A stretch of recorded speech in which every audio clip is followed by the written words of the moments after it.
Good afternoon, everybody. Happy Sunday, or actually happy Monday. By the time you guys are watching this, it should be Halloween.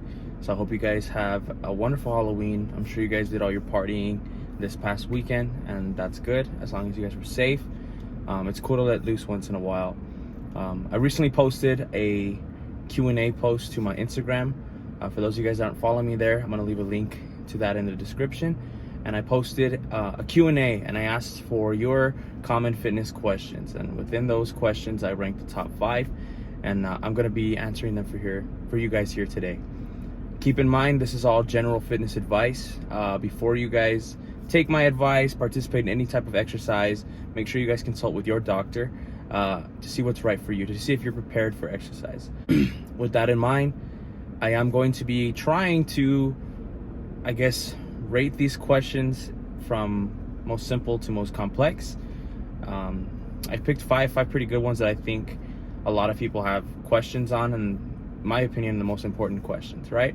So question number 1 is going to be, what's my stack? I know that sounds silly, but a lot of people wonder what supplements you should take. So I try to keep it as simple as possible. I try to get all my nutrients to the food that I eat, although I won't lie to you guys, I'm not strict on my diet. I don't believe in restricting eating if you're just trying to get in shape, if you're just trying to live a healthier life. I think that you should be able to eat what you want to eat, as long as you have some balance, right? So as far as my supplementation, I try to take multivitamins as much as possible. Whey isolate protein, I use Dynatized. I like to make protein recipes. They're not always good, but the ones that are good, they're really good. Every so often I do a cycle of creatine. You don't have to cycle creatine. There's been no showings that creatine has adverse effects on healthy individuals. But I just personally like to do it because I do retain a lot of water as it is. And when I'm taking creatine, I do tend to look a little fluffy. 5 grams a day, no need for a loading phase. As long as you take it every day, it'll work. But yeah, guys, other than that, pre-workout, right now I'm using a lower stim pre-workout from Rise. I've tried quite a bit of pre-workouts, and Rise always just tends to be my favorite. They're very transparent with their labels. No prop blends, which is proprietary blends. If you're looking into pre-workout and you see proprietary blend, look the other way. And yeah, guys, I mean, that's pretty much it. I keep it really simple. Like I say, the more supplements I take, the more expensive it gets, and you know, like, it's not worth it. If you're eating well and you're training well, you shouldn't really need too many supplements. Unrelated, but we're here at Dutch Bros, and the line is so long. Like, I don't understand. I mean, I can't really talk because I'm in line, but I don't understand what the big deal is, you know? I mean, people are nice here, the coffee's good. I like my coffee sweet, but I don't know. All right, guys, I got the Dutch Bros. Question number 2. What do you recommend for bulking up? And by this, I'm gonna assume that you mean gaining muscle as opposed to fat. And so what I want you guys to remember, guys, is calories in versus calories out is gonna be your bread and butter no matter what you're trying to do. If you're trying to lose weight, then you need to be in a caloric deficit. If you're trying to gain weight, then you need to be in a caloric surplus. If you're trying to maintain weight, then you need to be at your maintenance level. So what's your maintenance level? Your maintenance level is the amount of calories that you need to eat in order to sustain the same amount of body weight. And I'm gonna tell you how to find this in a pretty simple way. So what I want you to do is, maybe on a Sunday or Monday, I want you to weigh yourself, right? Weigh yourself first thing in the morning before you've had any food, right? And from there, I want you to do literally nothing different. I want you to eat the same. I want you to work out the same. I want you to exist the same. Be your normal self. The only different thing that I want you to do is I want you to start tracking your calories. Every meal that you have for the next 7 days, I want it accounted for. If you drink a Pepsi, I want that accounted for. And at the end of the week, what you're gonna do is you're gonna weigh yourself again. And if you've gained weight, congratulations, you ate in a caloric surplus. If you lost weight, then you ate in a deficit. Now, if you stay at the exact same weight, then that means you hit your maintenance level. And from there, what I want you to do is add up all the calories that you ate over those past 7 days and divide by 7. And that number is going to give you a rough estimate in regards to your maintenance caloric level. So that's the amount of calories that you need to eat a day in order to sustain the same amount of body weight. From there, if you're trying to bulk up, what I want you to do is every week add in about 100 to 200 calories in your daily caloric intake, and monitor from there. You really don't want to go higher than that. You really don't want to dirty bulk, because speaking from experience, dirty bulks are extremely hard to come back from, and you end up gaining more fat than anything. Typically 3 to 4 pounds a month is what you're going to want to try to go for, especially if you're a natural athlete. If you're enhanced, it's a lot different, but for the natural athlete, 3 to 4 pounds a month, being generous, that's what you want to go for. Remember guys, muscle takes a long time, especially if you've already been working out. It's going to take a long time to develop naturally. So with that in mind guys, that's question number 2. Today is a rest day, so I don't have any workout clips. What I'm going to do instead is I did plan ahead, and I'm going to show you a back workout that I did I think on Thursday, and stick around to the end of this video, and I'm going to show you how you can get this exact workout and try it for yourself.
Alright guys, so I hope you guys enjoyed the workout. Next question number 3 is, how long should I warm up before exercise? So first, let me answer your question. Typically 10 to 15 minutes before you warm up is recommended daily before each workout, before you hop into your working sets, right? As far as what type of workout, studies have shown that a combination of self-myofascial release as well as dynamic stretching is best for pre-workout. Basically, self-myofascial release, the most common form is going to be foam rolling. So 5 minutes before you jump into dynamic stretching, just bust out the foam roller, roll out your quads, your hamstrings. Let's say you're hitting legs, for example. As far as dynamic stretching, so examples of this are going to be like jumping jacks, high knees, stuff like that, different things that get your whole body moving. If you're not sure exactly what you should do, I'm sure I'll make a video about that. But in the meantime, just hop on YouTube, search 10-minute dynamic warm-up for blank. Let's say you're hitting upper body, then for upper body. If you're hitting lower body, then for lower body. As far as after your workout, you're going to want to do your static stretching. Again, maybe 10-15 minutes. Throw in some foam rolling in there as well. Again, if you're still unsure, just hit up YouTube, and you'll find quite literally thousands of videos on this. But yeah guys, this is a very, very, very important topic. I know that 10 to 15 minutes before your workout every single day sounds like so much time, but that time is minuscule compared to if you tear your rotator cuff, or you pull a hamstring, or you tear your quad, or you tear your ACL. It's going to save you so much time in the long run. It's going to keep your joints healthy. Studies have shown that a good stretching routine actually changes the way that your muscles respond to the stress that you're about to impose on them. So your muscles actually respond greater. It's like a car. A car runs better when the oil's good and all the components are working well. So with that in mind, guys, let's move on to question number 4. Question number 4. This question came from a close friend of mine. This question is, what accessory movements do I need to do to build a better bench? And so let me preface this with, when you first start working out, the gains come fast. Everything goes up. Your bench goes up, your squat goes up. If you're deadlifting, your deadlift goes up. Literally everything goes up, and it's amazing. This is what's known as newbie gains, right? This is all the gains that you acquire within your first year of training. But after your first year of training, things start to slow down a bit. Overall, training just becomes harder. I believe my friend has been training for 2 years, so he's feeling the effects of that. As far as your bench, so bench press is typically the one that people struggle with the most after they've been lifting for a couple of years. And so a typical training program just doesn't really warrant that much growth anymore. So what I want you to do is I want you to start adding in accessory movements that challenge your body's ability to stabilize. So your stabilizer muscles. Examples of this are going to be like push-ups on like a Bozu ball, alternating dumbbell bench, stuff like that. These movements require your body to not only use your prime movers, but all those little muscles that aren't being activated typically because of what they're used to. You know, they've been benching for 2 years. They already understand the stress that comes along with that. So they don't really need to work anymore. So you need to supplement that with stabilizing movements. So what I want you to do is on your next bench press session, immediately following your working set, I want you to jump into a superset with a stabilizer movement. After each set, I want you to grab a Bozu ball and I want you to do a set of 12 push-ups, right? And controlled, nice and controlled eccentric and explosive concentric. Stuff like that is going to, over time, build your bench. In addition to that, different styles of training. You don't want to remain concrete. You don't want to just have one training style and that's it. So yeah, let me know how that goes. I do have quite a bit of functional training knowledge. Hit my DMs and we'll get you going on that. All right, guys, so question number 5. This is the final question that I'm going to be answering for today. Jeez Louise. Came from a friend of mine from high school, and he asked, what is more beneficial, low intensity steady state cardio or high intensity interval training, or HIIT for short? And this question is definitely, in my opinion, it depends on your experience level, your cardiovascular endurance level, the amount of time that you have to be spending in a gym, the amount of time it takes your body to recover. There's a lot of variables here.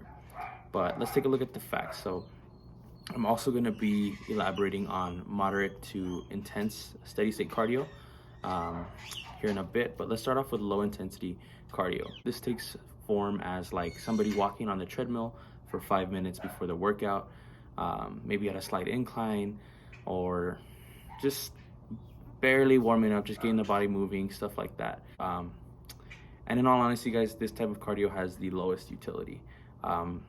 There's not really much that it's going to do for your cardiovascular endurance. It's good as a warm-up, I won't lie. You'll see a lot of bodybuilders doing that, but that's pretty much it. There's really no threshold on how much you can do because it's so low intensity. You can even do it for an hour straight and like every single day and you'll be fine.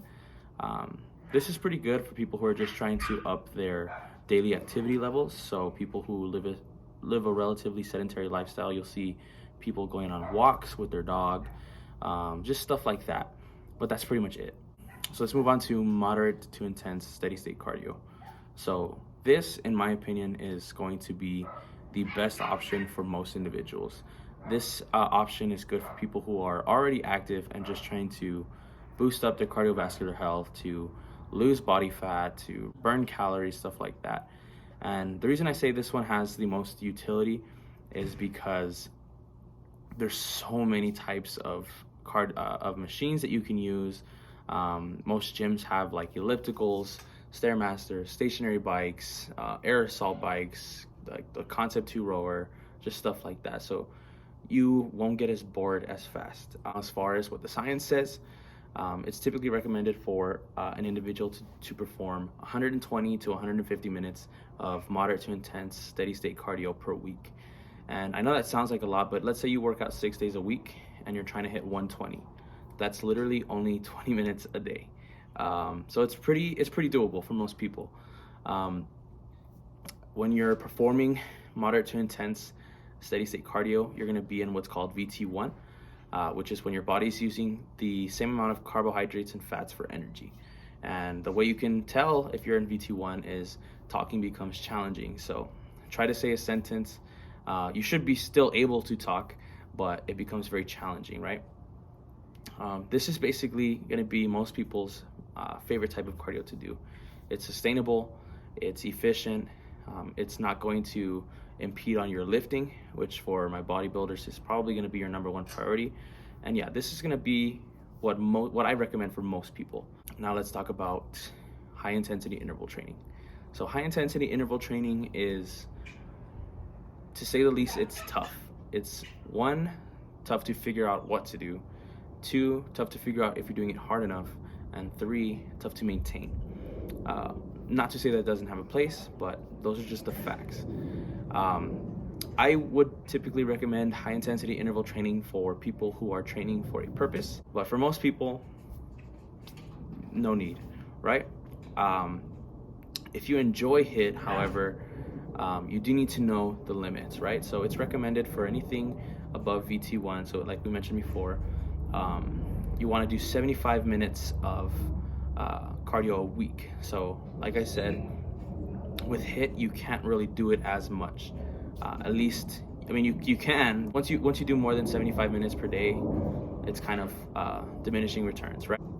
So let's say you have 3 days a week to work out, then yeah, like HIIT makes a lot of sense. But let's say you work out 6 days a week and you're trying to do HIIT all 6 days, you are going to be burnt out.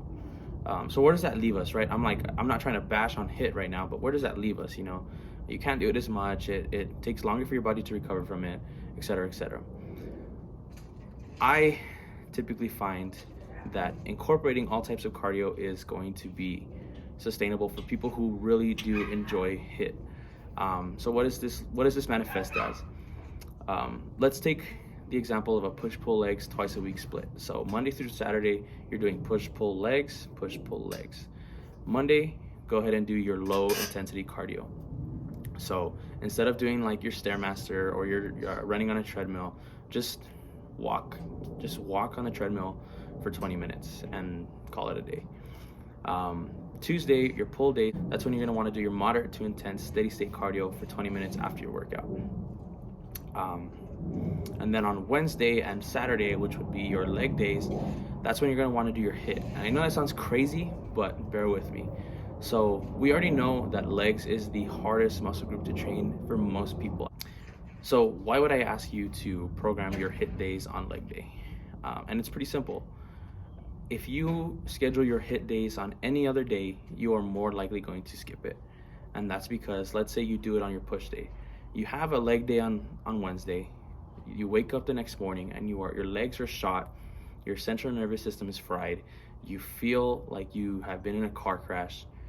And then you go into the gym, you hit your push workout. You really think that you're gonna wanna do a whole high intensity interval training session. Following that workout and following all that, no, you're not gonna do it. You're more likely to skip it. On the other hand, if you schedule it on your pull day, well, you just finished up your pull day. You know you have a horrible, nasty, disgusting leg day coming up. Do I really want to do HIIT right now? Like, kind of not starting to make sense, right? So that's why I recommend putting your HIIT days on your leg days. The leg days are already hard. They already suck. You already know it's going to suck, so you might as well just add to that suck, right? Just knock it out in one go. I would recommend anywhere from 75 to 100 minutes a week if you're doing the integrated model.